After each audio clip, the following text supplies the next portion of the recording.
चलिए दोस्तों, बात कर लेते हैं आज के यूपी पीसीएस मेंस के एसए वाले पेपर के बारे में। 150 मार्क्स का पेपर होता है, 3 घंटे टाइम दिया जाता है। तो आज वाला पेपर चलिए देखते हैं।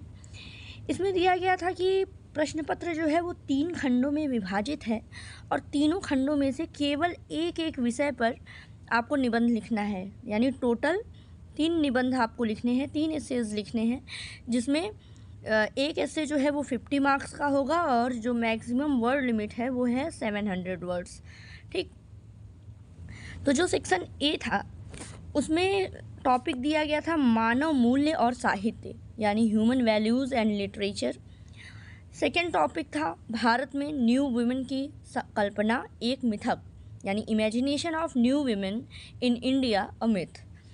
राष्ट्र निर्माण में युवाओं की भागीदारी का प्रभाव, the impact of youth participation in nation building. तो ये तो हो गया सेक्शन ए का टॉपिक। सेक्शन बी की तरफ अगर चलें तो ये दिया गया था कृत्रिम बुद्धिमत्ता, संभावनाएं एवं चुनौतियां, यानी artificial intelligence, possibilities and challenges. फिर था स्टार्टअप, भारत का भविष्य, startup the future of India. और थर्ड था कृषि में तकनीकी नवाचार एवं सतत विकास, यानी technological innovation and sustainable development in agriculture. आगे बढ़ते हैं। जो लास्ट सेक्शन था दोस्तों, उसमें 3 टॉपिक दिए गए थे। अंतर्राष्ट्रीय पटल पर भारत की बढ़ती लोकप्रियता, India's rising popularity on international platform. Second topic था ग्लोबल वार्मिंग, भविष्य के लिए संकट, global warming threat to future. और लास्ट वन था अर्थव्यवस्था और make in India, Indian economy and make in India.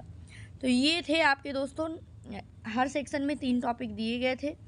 तीनों सेक्शन से एक एक ऐसे आपको 700 वर्ड के लिखने थे, 50-50 मार्क्स के। तो ये रहा आज का पेपर। कल फिर देखेंगे, जो आपका मेंस का जीएस वाला पेपर रहेगा उसको भी डिस्कस करेंगे।